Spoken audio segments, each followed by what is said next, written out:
नमस्कार, आप live cities देख रहे हैं। मैं हूं गरिमा भारती।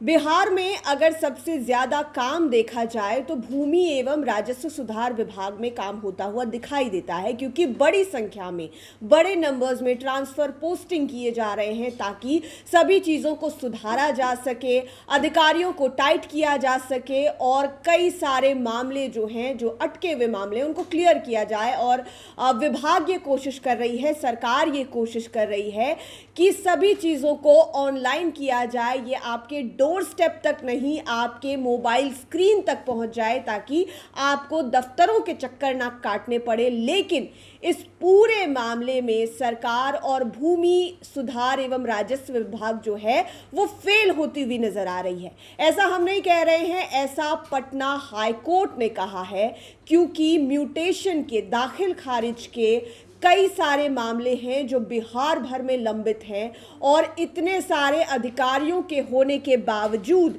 इतने सारी व्यवस्थाओं के होने के बावजूद ये जो दाखिल खारिज या म्यूटेशन का मामला है वो अभी भी लंबित पड़ा हुआ है। और लोगों को अधिकारियों को छोड़कर, अधिकारियों के रहने के बावजूद न्यायालय का दरवाज़ा खटखटाना पड़ रहा है, क्योंकि उस लेवल पर उनका काम ही नहीं हो रहा है। या तो यूँ कहें कि उनको घुमाया जा रहा है, उनको बस अपनी चप्पलें घिसनी पड़ रही है और काम नहीं हो पा रहा है। ऐसे में पटना हाईकोर्ट ने भूमि सुधार एवं राजस्व विभाग के सचिव से कहा है कि आपको अगस्त तक का समय देते हैं, अप्रैल से लेकर अब तक का, यानी कि जून के लगभग तक का आप पूरा रिपोर्ट जो है वो पेश करके दीजिए कि म्यूटेशन के कितने सारे मामले लंबित हैं।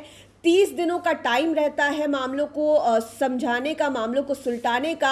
अगर वो नहीं हुआ है तो उसके पीछे का कारण क्या है और 30 दिन के बाद भी वो क्यों नहीं हो पा रहा है, इन सब को लेकर कारण जो है वो बताना होगा और एक विस्तृत रिपोर्ट जो है वो पेश करनी होगी। हाईकोर्ट ने पूरे बिहार में बड़ी संख्या में म्यूटेशन आवेदन महीनों तक लंबित रहने के मामले में कहा कि सरकार जब समयबद्ध निपटारे के निर्देश दे चुकी है, इसमें आम नागरिकों को अनावश्यक परेशानी अभी भी क्यों हो रही है।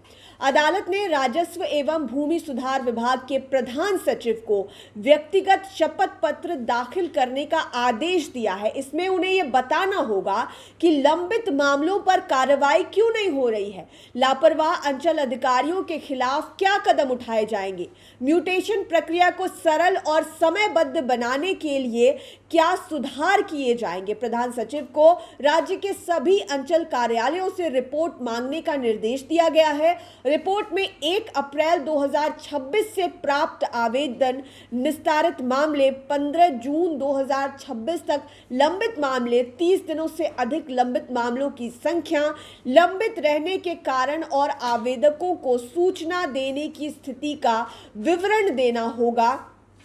ये जो पूरा मामला है वो पटना हाईकोर्ट में पहुंचा था जब ताजपुर के किसी व्यक्ति ने शिकायत की थी कि उन्होंने कई अधिकारियों के दफ्तरों में चक्कर काटे। दाखिल खारिज का मामला था, म्यूटेशन का मामला था और अधिकारियों की तरफ से उन्हें बार बार घुमाया और नचाया गया, चप्पलें घिस गई, इतने सारे पैसे खर्च हो गए लेकिन काम नहीं हो पाया।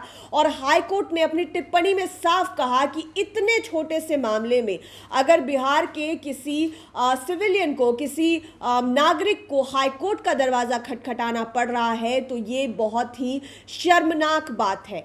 अब समय दिया गया है अगस्त तक का। अगस्त महीने में जो प्रधान सचिव हैं उन्हें रिपोर्ट भेजनी होगी हाईकोर्ट को। पहले तो सभी अंचलाधिकारियों से रिपोर्ट लेनी होगी कि कौन कौन से मामले लंबित हैं और लंबित क्यों हैं, कब तक लंबित रहने वाले हैं, उनको ठीक करने के लिए क्या कदम उठाए गए जो काम नहीं कर पाए। इन सभी चीज़ों का रिपोर्ट भेजना होगा। अब आगे देखना होगा कि इस मामले में क्या कुछ होता है, क्योंकि ज़मीन के मामलों को लेकर कोर्ट भी काफ़ी सजग है और ऐसी लापरवाही को जो है वो बर्दाश्त नहीं किया जा सकता। और ऐसे में साफ साफ दिखाई देता है कि अधिकारियों की संलिप्तता जो है वो पूरी तरह से रहती है, जिसके वजह से आम नागरिकों को बहुत ज़्यादा परेशान होना पड़ता है। आप लाइव सिटीज़ के साथ बने रहें। इस वीडियो को यूट्यूब पर देख रहे हैं तो चैनल को सब्सक्राइब करें, फेसबुक पेज लाइक करें। आप हमें हमारे सोशल मीडिया हैंडल्स पर भी फॉलो कर सकते हैं। धन्यवाद।